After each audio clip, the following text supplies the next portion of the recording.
away with our submission subcommittee. Yeah. We only have a couple of items in front of us today. One submission that will be going in and one to look over retrospectively. So to start us off, Lizette, I'll get you to start open on the Karakia. Thank you. Ka taka te hau ki te uru, ka taka te hau ki te tonga. Kia mā kina ki uta, kia mā taratara ki tai, e hea ki ana te atakura, he tio, he huka, he hauhu, ki hei mauri. Very much. Apologies. We just have a possible early departure. Nicole. Yep. I'll move the apologies. If I can have a seconder. Thank you, Chris. All those in favour? Opposed? So carried. We have no health and safety in the agenda, but I'm sure you're all well aware of it and processes we go through. So unless there's any issues for anyone, we'll move over that item. Thank you. And confirmation of the agenda. Thank you. Thank you, Jen. Those in favour? Opposed? So carried. Disclosures of interest. Are there any disclosures of interest relating to the subjects that we're covering today? Nothing going on around the table. Thank you very much. And so now we come to our first item, which is on page 5 of your agenda, and I'll hand over to you, Lizette. So this is WRC's suggested submission on the New Zealand Second Emission Reduction Plan discussion document. It sits within the context of a couple of other submissions we've made in the last 2021 and 2022 on the first emissions reduction plan and pricing for agriculture submission emissions. So without further ado, Sydney is going to give us a bit of an overview. Sydney is our graduate policy advisor, but I'm very heartened to say that Sydney's going to be sticking with us as a permanent policy advisor from now on. So that's fabulous. She's got Alejandro, her team leader, in support, and we have Blair Keenan, principal economist. Let me get the emphasis in the right place, and Blair Vicky, our principal strategic advisor, who have contributed significantly to the draft submission. Through the chair. Yes, thank you. To Sydney. Thank you, Sydney. Thank you. Good afternoon, everyone. I'm here today to take you through our submission on New Zealand's Second Emission Reduction Plan discussion document. The Climate Change Response Act centres around enabling New Zealand to develop and implement climate change policies, meet international obligations, and meet the national 2050 targets and emission budget, and operate a greenhouse gas emissions trading scheme. This Act sets a commitment to reaching net zero emissions of long-lived gases by 2050 and to reduce biogenic methane emissions by between 24 to 47% by 2050. The Ministry for the Environment's first emissions reduction plan was published in May 2022. The Council's Strategy and Policy Committee submitted on this in November 2021. Staff have prepared a submission which considers the implications of the second emission reduction plan on the Waikato Regional Council's role and responsibilities. This submission draws heavily on the previous stance that the Council advocated for in our previous submission to the first emissions reduction plan. Change slide. This submission responds to the discussion document's questions, focusing on the topics or questions most closely aligned with our statutory role around the 5 main sectors shown on the screen here. We have not responded to all questions. The discussion document covers 12 chapters with consultation questions asked at the end of each chapter. Public consultation closes on the 21st of this month. The submission highlights that as a local government authority, many of our activities are impacted by climate change. This is of particular importance to the Waikato region due to the nature of our primary industry-dominated economy. The potential flow-on effects caused by land use change would impact employment and the social fabric of our rural communities. The submission supports an emissions reduction plan that enables us to serve our communities while protecting the environment for our future generations, and a significant reduction in greenhouse gas emissions will be required to meet the nation's 2050 net zero target. So the main points of our submission are summarised in the governance report on paragraph 7, sections A to N. Each of the 5 sector plans are highly topical to our region. The submission is closely aligned to views expressed in WRC's submission on the review of the ETS in 2023 and the staff submission on the ETS settings last month. The key NZ ETS points of this submission are as follows. We consider the current trajectory will be unsuccessful in meeting the net zero goal for 2050, given the heavy reliance on the NZ ETS. We recommend having a multi-pronged approach to reducing emissions. This submission endorses the use of NZ ETS in a way that maintains the integrity of the system. As per previous submission mentioned, we advocate for the government to follow the Climate Change Commission's advice on price control, settings and unit limits. The submission does not support the government's reliance on afforestation and considers that this approach of promoting exotic forestry into the NZ ETS will prevent the market from working correctly. We consider that a climate change lens should be applied to every service, policy and program now, as climate change effects are already our reality. We intend this submission to provide support with understanding key issues in connection with the discussion document and for it to implement an efficient emissions reduction plan for New Zealand. We are now happy to take questions to the chair. Thank you. Thank you, Lizette. Just as a way of structure, are you looking to run through any of the points, etc., of the submission, or are you just taking it as read and opened up the questions? Very happy for the latter. Right, councillors, questions. I'll start with you, Chris. All right, thank you, Mr. Chair. Firstly, I'd like to ask that we take into consideration in our submission the latest report released by the IPCC on measuring carbon credits, emissions. I'll just elaborate. If we did, we should be making comment on it. And according to this report, New Zealand already qualifies meeting our 2050 emissions because the method of methane measurement in the earlier version of the IPCC review took a factor of 28. The new one sees a factor of 7, which means we're overstating our methane emissions by a factor of four times. So if you take that out, then we are already meeting our 2050 emissions.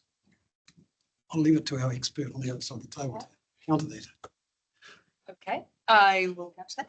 I will just say that if that's the case, then write to the MPs and get them to change stuff, because what our submission is towards is their consultation document, and they need to get that part right. It's not for this regional council to then suddenly go off and pick one little piece out of the IPCC report and say you got it wrong, but an individual surely can. Okay. But we I'll work with you on that one. I've already done. All right. Yeah. The second point I'd like to raise is that under the original IPCC documentation, native forests were excluded because they were deemed to be in place at the time of the signing of the Paris Treaty. I understand that's now been changed, and we heard about this yesterday in Chambers where the Minister for DOC, they're now looking at including that as a carbon sink. So once again, if that's in as a carbon sink, then we meet our targets. So I'm just suggesting, I don't know why we're spending all this time and effort on these things when we're not using current methodologies and announcements coming out of the IPCC, out of the United Nations. So I'm just going to counter and say our staff, I believe, are incredibly professionally using the information they need to. There's just some information going around at the moment about this, which I don't think they know about because just looking at them, thinking hard, that it's not, they're not able to answer this part is what I'm gathering. So it's just not. Yeah, no, that's just where I was going. Thanks, Pamela. Yeah, staff are sitting around the table. Can I have some feedback on Chris's question on that report out of the IPCC? Are you aware of it? Has it factored into anything that we are submitting in here? I think to answer the question through you, there was quite a, so there's 12, it was 12 chapters, so it was quite a significant document for us. So many different things to consider. So Consultation yeah, the document. consultation document was really, really large. We had quite a short turnaround. I don't know. You Comment, Williams Chair. Two things to add. One on the analysis of whether or not the methodology the government is using to determine the NDC and the Paris Agreement. As Councillor Nichol pointed out, once the government determines how that calculation can be done, and that is in each of the budgets, and that's another piece of advice that the Climate Change Commission provides. What the submission focuses on is on the ability of a government to meet its own targets that have been set out in the emissions budgets that we have as a country. So that's all done under the Climate Change Response Act. So the analysis in the submission points out to the inability to meet those targets that under the Paris Agreement, each country binds themselves to by NDCs, that's nationally determined contributions.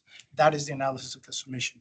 Any further analysis on the validity or not of specific methodologies to measure the contribution of methane as a greenhouse gas to global warming, that is something that we expect would come in a discussion document from central government, and then we could make comment on that. At the moment, we're making comment on the ability of the government to meet its own targets based on emissions reduction plans. So a pathway they've set for themselves to meet the budgets that they set for themselves in terms of central government for us as a country.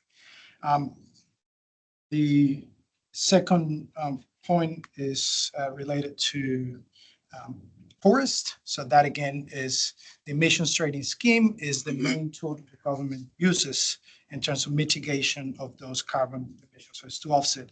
However, at the moment, even with the latest recommendations of settings and changes to the emissions trading scheme, there hasn't been an inclusion of native forest for New Zealand as a country to be able to offset their emissions using native forest as such. So it might be that it's a slight off timing of UN, FCC kind of body reporting and understanding of science and countries actually bringing in those changes. However, we did not see those specific recommendations in the consultation document either. So, Mr. Chair, there's one point that I do agree on in this report, and that exotic forestry should be excluded from the ETS. Otherwise, I don't think we've got much relevance. And I'm sorry, I'm not being critical of you. You're doing what you've been asked to do, but I'm disappointed that we're not using up-to-date information when we're making submissions. And our submission should be quite simple. The government needs to get its act together and use the latest data that's available internationally. Very simple.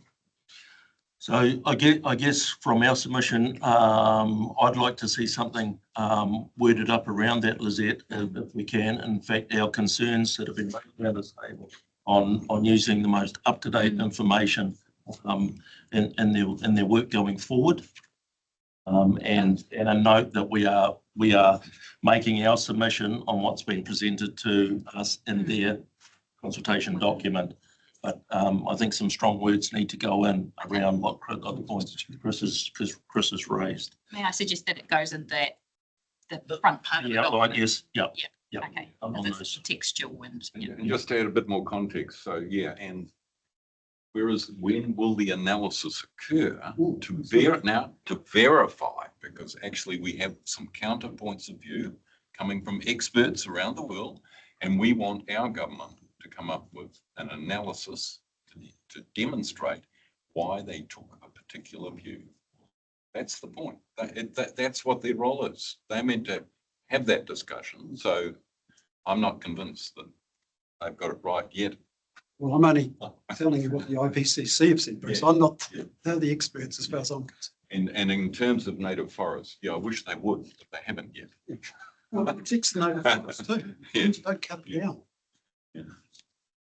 So moving into that ETS space, and I sent through some comments to the team around our submission stating that we would like to see the agricultural methane in it, and my reason why I don't believe that should be the case. And the fact that the government have indicated they put substantial amount of investment into taking that methane off to one side and investing in the areas with the new pastoral sector. And also that's a commitment of 400 million over 4 years to look at practical tools and technology on the farm, and also the 50.5 million for the New Zealand Agriculture Greenhouse Gas Research Centre that they've invested in. So, What's yeah. the point we're making? Rather than spouting back to the. To not submit on the fact that we think agriculture should be, and should be in. We've commented on. Suggestion. Yeah. But this government, the coalition government's already stated that that is their intention by 2030. They are Yeah. saying that that's something they want to do. We're just agreeing with them. No, we're not. Page 19. On page 19. Yeah. I mean, they've said 2030. I mean, I think we've had some softer language in the past. I'm just saying around like whatever they decide to do, it just needs to be priced. Or it just needs to have incentives, and so maybe. Yeah, have you got, yeah, sorry, yeah, I had it out. And debate about Mind in the ETS or not in the ETS. Dan's got it there. Leave some wriggle room to just agree that agriculture as a mechanism as well as the other sectors do. Thanks, Jan. Yeah, Pam.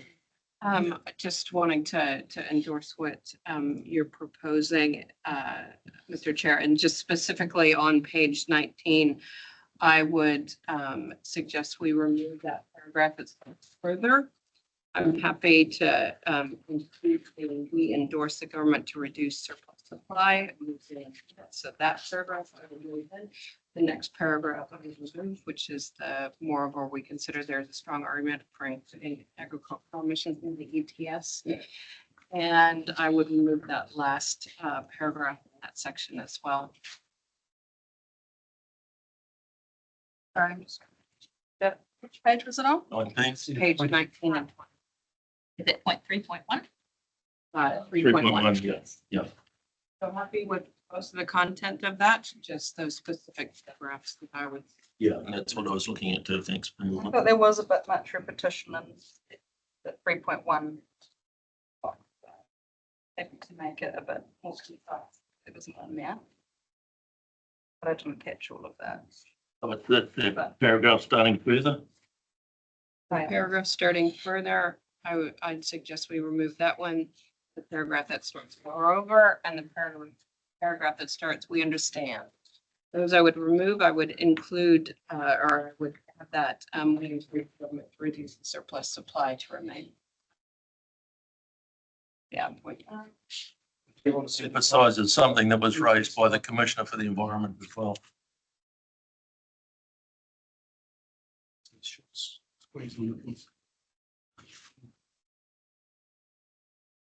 I want specific aspects of that emissions, those would be removed. Yeah, I mean, we've made some other comments around,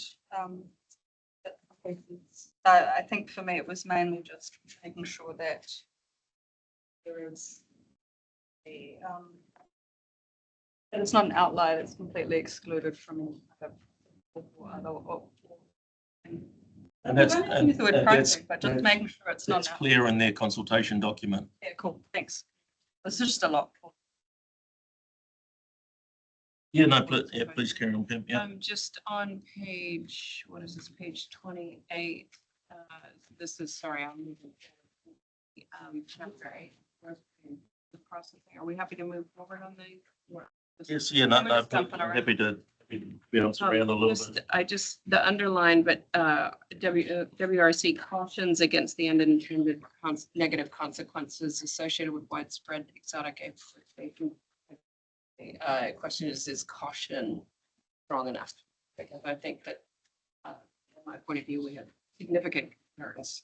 Especially about the permanent, unintended consequences. especially permanent lockup. Yeah. So that was the comment. And then my last comment is on page 33, the submission point 10.3. Where we talk about, we recommend that single-use products that are viable, that have viable reusable alternatives should be banned. I would say as long as the alternative can be shown to have a lesser impact. My point being that if all of a sudden we're importing something, like, let's just say, and I don't know the science behind the energy content or the material Yeah. content that goes into Exactly. reusable grocery bags that we all have to buy every time because we forget the reusable ones at home, right? I'm just saying that if we're going to ban single-use products, the reusable product has to be a better whole of life alternative. Um, just to check. Um, we're looking for is the evidence, so could I suggest in that particular point, just the addition of one word, I think would address that concern, and is we recommend that single-use products that have a demonstrated viable reusable alternative. Meaning that if But demonstrated could be just that it's a reusable bag. It's demonstrated it's a viable alternative to the single use. That doesn't address my point, which is if the Cycle analysis. yeah, that's it, life cycle analysis of the alternative is not It's better. really better. Because otherwise it drives unintended consequences. Because I now take my own plastic bags to the supermarket to get the fruit because the paper ones they supplied first. You're reusing, you're up on the hierarchy.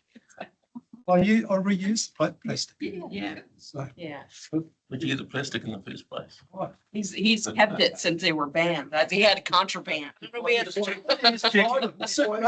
Boxes, Ziploc bags to go there. The supermarket sells them. Just checking. But Those are all my that's your comments. family. So while we're on page 33, if we can jump back to page 32, can you help me understand why we comment in 10.1, why we do not agree that the government should further investigate improvements into organic waste disposal and landfill gas capture? Adding a reason. Yeah, we've made a statement which I don't understand why we would. I'll refer this question to Alejandro. Could we perhaps soften our position, but we're going to discuss. it's just one comment I did print it so that I could have my little number of jigglers as Jennifer mentioned, it's just a waste hierarchy. So I recommend modifying the position from not supporting to a neutral one. And this is noting that the main driver should be waste minimization in terms of what we investigate for gas capture.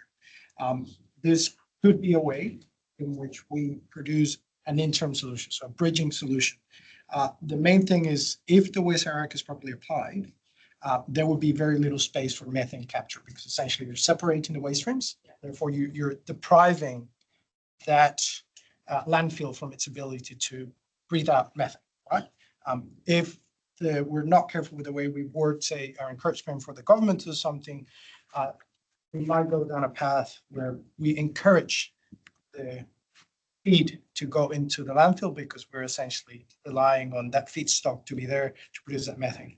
So, like I said, the recommendation would be to change the position to a neutral one, cautioning that the government should follow the waste hierarchy in investigating gas capture, that it is a good way to reduce emissions on the interim. Exactly, yeah. And That's that, where the position I was coming from. yes, Why would you not encourage them to be doing, capturing what's there? Yep. What I read into it was the opportunity of spending that money researching something that long-term, once the organics are taken out of the landfill, isn't even gonna add any real value anymore, like not a lot. correct. So You'd rather invest that money into producing organics going into landfill, for example. So it's an opportunity cost argument. yes, correct. However, we do acknowledge that in the interim is a viable solution because we'll still have that feedstock to be fully on its hierarchy. So just going out of the park for a minute, so what do you see the alternatives for that organic disposal as? So Circularizing organics report we recently wrote, I thought would be good to actually reference. Because they answered. Mr. Chair, so I'm not, apologies, I'm not familiar with that report, but Got MFE funding for okay, it. right. From our point of view, It was just, other than thinking of solutions that there are alternatives to the gas capture, is just applying the hierarchy. So your alternative would indeed be the actions that lead you to divert that organic waste from landfill, to make sure that you do waste separation properly. And council has submitted a number of times already. This council has submitted a number of times in terms of the waste management strategy from council and in district council's waste strategy as well. It's just sometimes I find in submissions that we tend to make a statement, but we don't tend to back it up with examples or things like that. So that's a very open-ended statement that we're making. And yes, it's great to keep them out of landfill. But if there was an alternative that we had an example for or something, then that would be more positively taken on board than just a statement, let's try and keep them out of landfills, because if they're going to be turned into, collected in a bin and turned into organic compost, you're going to put it over your garden, which to me is back over the earth, and they're still going to admit, aren't they, as they rot down as compost. So as a rough example. Surely that's a better solution than letting it rot. In the landfill. Yeah. No, it's more the point around, if we're making a statement, if there's an example to back it up or a suggestion of a pathway, then let's identify that as we make it in this submission. Which has been tried, and that's part of the intent of this new separation of the rubbish bins. And we just got money from MFE and finished a report on it, so I thought it'd be good to reference it since it's all Waikato specific about things we can do. Mr. Chair, Sure. Joy, who's online, she had an example maybe for your consideration for this particular point. Oh, Joy, who's online. Yeah, hi. So Hamilton City Council already have Hamilton Organic Centre up and running, and then there's the waste network that exists around the country that looks at very community-based centric organic waste collection, so that all the collection is done at a local level and then processed at a local level and then given back out to the community at a local level. So already within the Waikato, we do have several options and examples of how we are already reducing the waste to landfill. So being able to kind of exemplify and expand on those would be a very good way of making sure the waste is managed at source and then reduced so that it's not needed to end up in landfill. Yeah, thanks, Joy. So that's to my point, and that's a fantastic lead in for, hey, here we in the Waikato, this is what, some of our TAs are doing. Blair, sure. If it would assist, it also, there's the first case proposal at Riparoa for diverting organic eco gases. Yeah, sorry. And that was identified during the energy inventory. And it's another way of Dealing with diverting organic from waste, yeah. landfill. Obviously, there's a lot of organics already in the ground that need dealing with. So Thanks, Blair. And so that is to my point, is that if we can give those positive examples, it shines a light on the Waikato, hey, we're doing something. And also just plants that seed with the politicians with what's going on. Cool. If anyone else has got anything here, please jump in, because I'm all over my pages here. So Where you want to go. yeah. Let's have a look. I did like in previous submissions how we did bring up adding examples locally. I had a couple of things and that ones. When we talk about the biodiversity credit scheme, we could mention that we'd be looking to use it. We've signaled that through Nature Positive. We could talk about how we've seen the effect of windfall and higher than expected harvesting locally impacting our data, basically, heavily on forestry. That we are very open to including other forms of sequestration that we have in our region. I mean, the peat work in particular, we go as far as asking for their investment, basically help us sort that out. And then in regards to public transport, an example we could give is Hamilton being the fastest growing city, needing a decent public transport investment, which also helps with cost of living, which is a concern. And since it is the part of our transport emissions that's still growing, And separately to that, I did have a lot of little ones, but I'll skip them. I'm through my paper real quick.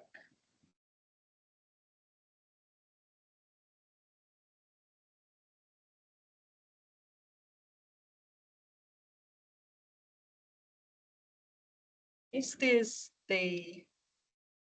we talk about that we're concerned that the current path, this is on page 8, 2.2, concern the current path for reducing emissions is currently inefficient to meet net zero goal of 2050. Would really like to just add a comment there around that it's the 2030 time frame that really matters. So that's much more in our control than 20 years away. Do you want to qualify some reasoning around that? Yeah, it's just that I suppose So after regions, it's known as the time value of carbon. So you can get to 2050 by reducing it very slowly and then coming down, and the area under the graph is massive amount of emissions. Or you can go down first and then do the hard part later. So it's a much smaller volume. So that's why people say that needing to come down fast now is really important, rather than just worrying about the net 2050 target. So this might be one sentence, I suppose, putting emphasis on that budget that they are talking about. Well, actions. I really like the commentary around the NZETS and that we want to make that better. I have heard in speeches about from the Parliamentary Commission of the Environment and the chair of the Climate Commission about pine being really good as offsets to methane because of the time span of them. But, yeah, but not being so great for fossil fuels. But I haven't seen it in any report. Just wondered whether we wanted to encourage that. It just seems really sensible. And then having permanent native forest be that carbon offset. It might just be while they're tinkering with the ETS, a good way to not cover swaths of pine. Interesting it has this much. Okay, I'm almost done, and then I will probably leave you to it anyway. When we have the list on page 23 of we recommend not discontinuing a range of policies, it occurred to me that it would be useful that if there are 2 or 3 that we really gutted about in the council, maybe point those out, because if you look at the big list, you're like, oh, that's cool. But what matters to us? And if there are none that are specifically unique, then maybe don't change anything. But there are, that's I suppose a question for the staff. Was there one thing in there, 2 or 3 that we feel are really hindering our work? That's now, since it's been discontinued or being discontinued. Through you, Mr. Chair, I think there was the discontinuation of the Giddy Fund was one of them, and then also there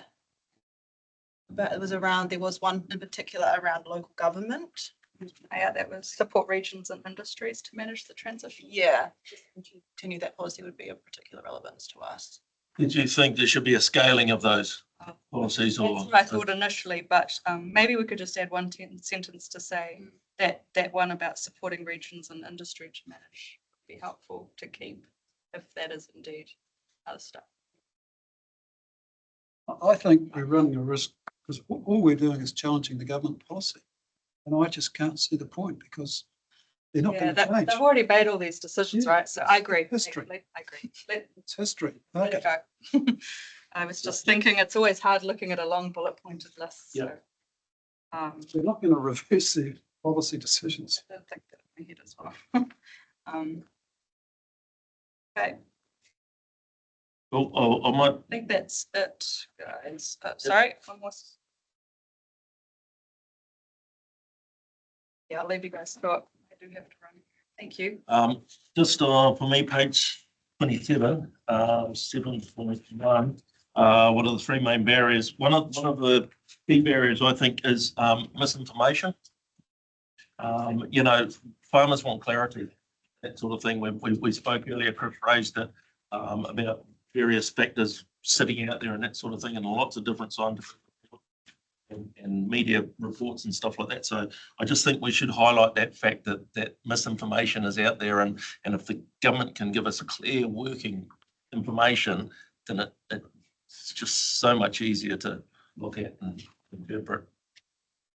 That, and my only other one I think was page 24, just around our promotion of the EV infrastructure. Sorry. So yeah. Yeah, just a discussion that Jen and I had before about a biomass fueled electricity generator out at Waikato, is it? Yeah. Yeah, Fonterra Waitoa And- is transitioning. And it's just a general discussion because I don't have all the facts, but I've read that these as generators are 4 times less efficient using the wood chips than coal. And yet it's being touted as being a Transitional. move, which doesn't really make a lot of sense because they're putting more emissions out. Jen's answer quite correctly was, well, they can buy carbon credits to cover that. But that affects Robbie as a farmer because that comes off his check. And there's no proof that's actually benefiting the climate. So There's an argument around you grow the tree and you burn the tree, hence it's a zero sum kind of game. Yeah. I get that, but there is, and we've talked about how in Europe there's a lot of concern around deforestation happening now, which affects the critical decade of now, relying then on the proviso that more trees will be grown, but time-wise that doesn't work for us. So I guess there's just a caution around biomass, but was there anything in the consultation document asking about biomass boilers or? so that goes back to the funding, that Yeah. any funding to change the coal to another source of energy supply. Anyway, I'm sorry, Jen. Because I don't remember there being something in there about it being asked specifically, but I'll leave you guys to it. I'm sure that an email to some Fonterra people to ask what they've learned about biomass and why they're doing it would be really good. Thanks, Jen. If it does assist, I think the fundamental difference is you're not digging it out of the ground. It's not fossil derived. It's actually something that's above ground at the moment. The efficiencies, yes, there's a lot of transportation as well, and the degree to which the different chips have been processed. If they've been processed to a torrefied pellet stage, they're almost compatible with coal, but it takes energy to do that. And you can certainly do that in the southern part of the region when you've got the co-location of geothermal steam, and you can steam expand and treat those that wood source. So, but you've got to transport it back to where you need to use it. It's not as convenient as electricity. For instance, you need a carrier. It's site specific, and one thing some people are really good at is importing international issues and problems into this country. We got our own problems and we've got our own solutions. So we don't, not everything is internationally compatible, and what we agree internationally is something that we've got to then work through indigenously to deal with. For instance, no other country has a split gas approach. We do, but we still, when we report internationally, we must do that according to the agreed protocols. Look, I understand that, Blair, and just going back to Jen's point. Initially, I know it's changed now, but initially those pellets were being shipped in from the States because we didn't have a plant here to make them. Canada. So they're now making them, I understand they're making them in Taupo and shipping them north, which is fine. But that's what you're doing. If you use coal, it's already there. To do this, you're cutting down a tree, which means you're cutting down something which is going to absorb carbon credits. So I'm not sure whether people have actually thought about the consequences of what they're doing. That's my point. It helps. So Have you got somebody? It's a difference. It's a scale and cycle thing. If you're doing it for fast growing energy crops, be it pine, be it fast growing grasses, it's a matter of years or decades. If you're taking it out of the ground, it's a matter of millions of years. And once it's in the atmosphere, it's there for thousands of years. So you're not taking it out of the ground, you're doing more damage than if you're cycling it over a couple of decades. So we've got some scientific analysis of that to show us. Yeah, if you need it. I'd be interested in looking at it. Oh, sure. I understand It's the equation. That's all. this idea of I'm not going to waste. No, Versus- versus the conversation, hey, take take that offline. Thanks for raising those points, Chris. I've only got a couple of more small quick ones, and I promised Bruce we'd go over in half an hour, but 20 minutes. yeah, sure did. I'd like. Page 24, just our, I'd just like some comments around, if possible, we're promoting the EV charging centres and EV vehicle, etc. But we haven't mentioned the issues about that, the afterlife issues. And I think, that they could cause us a fair few greenhouse gas emission problems with any sort of disposal and stuff. So I think just possibly a word of caution that the government does take into consideration those afterlife issues of EV vehicles and where that, we don't know where that's going to end up. But, one, we say let's increase the fleet, but two, we need to be aware of any unintended consequences by doing that in as shorter as 10 years sort of time plus. I'd like to hear Bruce's input onto that, please. Bruce, we talked about this before. You just explained it. No.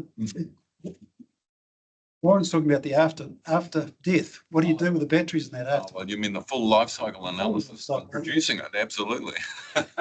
Oh, well, you could go down that line too. Yeah, we've had that discussion.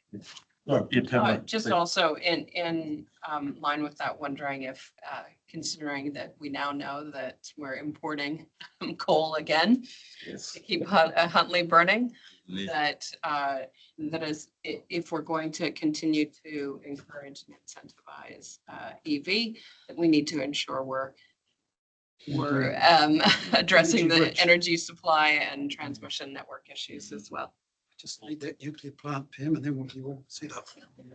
And just following on for that, probably there's one of the things I don't understand, and I believe why the government won't promote solar on housing, and basically put a bit of a hard lean on the energy suppliers to actually look at subsidising that sort of thing. Whether this is a place for it or not, but to me, if every house had 3.5 kilowatts of solar put on its roof as part and parcel. Now it's probably more a territorial thing. But just the ability of that to take the pressure off our under pressure energy system as it is now is could actually be quite a quick result in reducing loads. And better than covering productive land. Better than covering. Can I just Yeah. suggest the investment would be better put into batteries to store it because that's capturing the energy, using it when you need it. Yeah. Because you need it when it's sun's not shining. Wouldn't that be better as a building consent issue? Yeah, well, that's what I'm saying, but yeah. if it helps, the regional energy inventory had a section on this. And effectively what it found out is that smaller scale, there's no regulatory barrier to smaller scale solar, and the 6 network companies have in total about 48 megawatts of solar generation capacity, and the district councils and the Building Act and effectively make this a permitted activity to do that. So that's really good. There's no regulatory barrier in that respect. The reason why we don't have it, there must be something else, and perhaps Keenan might be more, might have a better, more erudite sort of explanation. But as we understand it, the energy market, the electricity market is not set up to decarbonise the economy. It's set up to make money for shareholders. And there's no incentive to allow that to happen, because when you look overseas, look at Southeast Queensland, there is a regulatory requirement on generators there to have a certain proportion of their electricity to be generated from renewable sources. And they find the most economical way to do that is to place solar panels on new builds. And in the middle of the day, there's no market for electricity because there's so much of it. So that's the problem here. And there has been some concern in the last week about the electricity markets and with respect to the gas supply and that sort of thing as well. So Methanex shut down. No, I think that sums it up. It's essentially that the existing players have an interest in protecting their market power. Yeah. Hence my comment around the government pressure rather than. we could put that in a submission for you. Why not? Yeah. It's practical. They're looking at energy at the moment, electricity supply and regulation, etc. Yeah, it wouldn't have hurt. I don't believe. Connected. Yeah, Robbie. There's a lot of outfits around at the moment trying to put solar panels on cow sheds. Yep. And in the end, the landowner's the one taking all the risk out of it. They're not, because they've got a signed contract to take it. But if you pull out at any time, you're up to about $65,000 to pull out of the contract. So the problem is all these outfits that want to do this, the guy that owns the roof is actually the one supplying the power in the area to put it on. He should be the one that's getting the benefit, but he's not. He's just getting a subsidy. Greed. Yeah, it's greed. It's totally, and that's the bit that's got to be totally resolved, that if I'm putting them on my roof, I should be receiving the benefit from it. Yeah. Okay. Yep. Oh, sorry. Yeah. Alejandro. In terms of what we be advocating for, just because I could see two different things. We're advocating for the use of solar to then connect to the grid and resell energy, or are we just using incentives for off-grid? So it's Either a way. slightly different thing. So in case we're advocating for one or the other, so I'm just trying to get clarification on. I think we keep it at a statement around the energy market and ensuring that it is fit for purpose to achieve the outcomes that we're looking It's a for. very general statement. And then we have a placeholder for our submission on anytime we can make a comment on the electricity market and legislation surrounding that. Yeah, just that sort of high level comment, Alejandro. Yeah. So just to clarify, your comment was on the back, the discussion was on the back of concern over the emissions from imported coal. So I could link it back to that.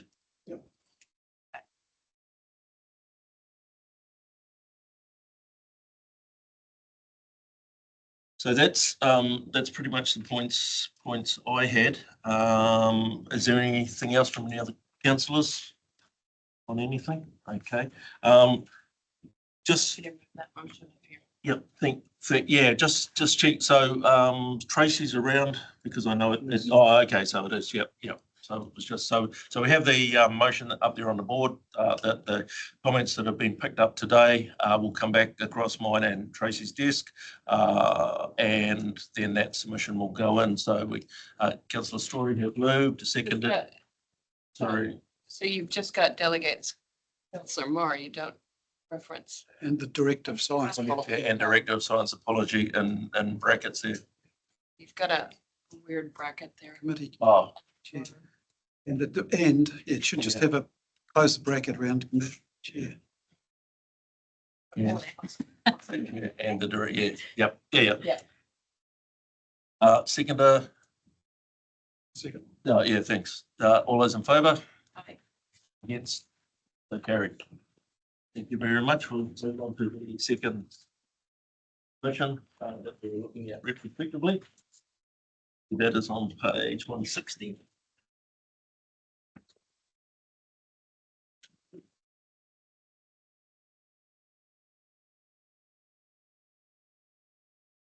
Thank you, Blair. Yes, at all. Oh, I was hoping you'd stick around.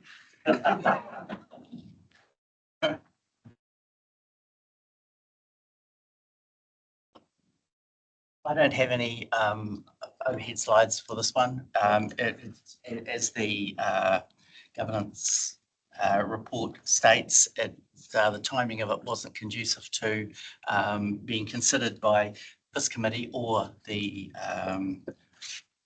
Strategy and Policy Committee. So we felt that because carbon capture, utilization and storage was one of the novel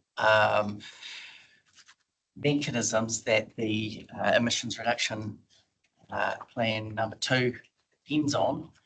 That perhaps you may have wanted to consider this as well. And the way we look at this is to fit within the timing. We would put a submission in from an official's perspective. You would have the opportunity now to have a look at it, and we would go back and verify it with them, saying that it's changed its status from a staff submission to a council submission, and then we can put it on our website as your position.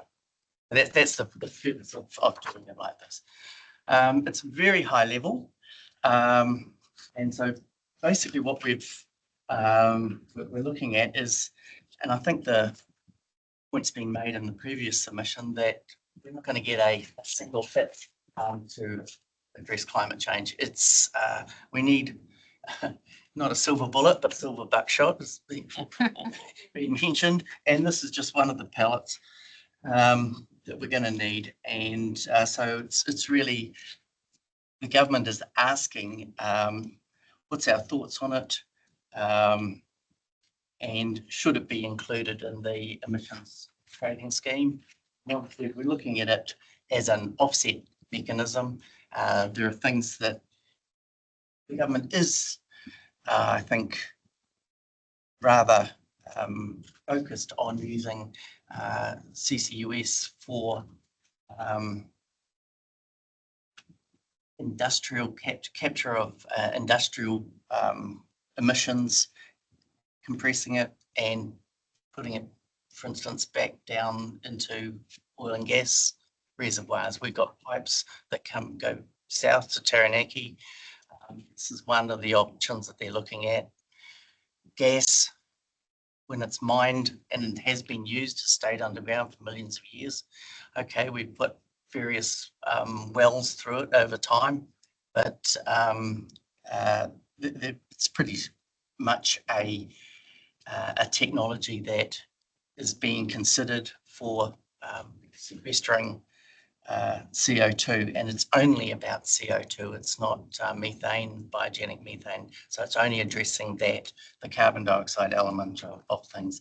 And of course, if you can get the system running, there is the potential in the future to actually draw carbon dioxide out of the atmosphere for this to do it. So this is just setting things up to start with. One of the key things that points that we note is that if you're going to use it, if you're going to use the ETS, there's money involved. You need to be absolutely transparent in your accounting and volumes and things like that, and conversion factors, and any sort of transportation of fugitive emissions, escapes. You need to be able to quantify those. So very clear on that. And also recognising that if we're going to use it, and if it is set up, internationally it's an established or accepted mechanism. We just haven't got round to it here in this country yet. What we want and what we suggest is that New Zealand emissions be able to be offset or sequestered using CCUS in preference for international credits, because then, you know, when it comes to the accounting period, we've suddenly got to buy units internationally. And that's where I wanted Ian, Blair here. Consenting and permitting for carbon capture and storage. Obviously, if we're talking about reservoirs, there's things that they haven't considered, and that's, you know, below ground storage of and sequestration of carbon exists now. It exists in organic soils. It exists in agricultural soils. If someone's going to re-wet a wetland, they're going to turn it from a carbon source to, over time, a carbon sink. And we certainly recognise that it's not too different from shoving gas down a hole in that situation. Or indeed, if biochar is seen as a mechanism to sequester thing. So we're asking for that to be looked at as well. What else? Just as an overall. There is a specific lot of questions on liability for CO2 storage. And we recognise that from our experience with geothermal reservoirs, they're all different. So that you can't just say or have a policy advisor saying, yeah, 10 years sounds about right, and somebody else saying 20, and then they settle on 15. You need to know how it's fizzing, each reservoir, what things are and things. So that's our point there. And that should be trailing liability, and it should be reflected in the price of a system if someone's going to buy a storage unit and charge for people to sequester captured CO2 in it, and then sells it. And there will be differences between oil and gas reservoirs that have been decommissioned properly, and those that have just been abandoned too. You'll have more confidence in the former than the latter. So those are the points that are made. And I'm happy to answer any questions you may have. Thanks for that, Blair, and I think you fairly well covered it. And if there are any questions from councillors on any of those? I didn't have any, through Mr. Chair, I didn't have any questions. I thought it was a fantastic submission, and I really appreciate the recognition of that. Yeah, this sounds great, but let's make sure we've got some belts and braces around it. I think that's really useful addition, and I'm happy to move that the submission be lodged as a council submission. Yep. Happy to second. All those in favour? Opposed? Carried. Thank you very much, Blair, for that. And Blair, to close for the Karakia. Tēnā koutou, a te ara takatū, koe rā e rongo e whakaria a ki rā ki ranga. Kia tīna, umie, koe. Thank you very much, councillors and staff, and I declare the meeting closed at 2:57.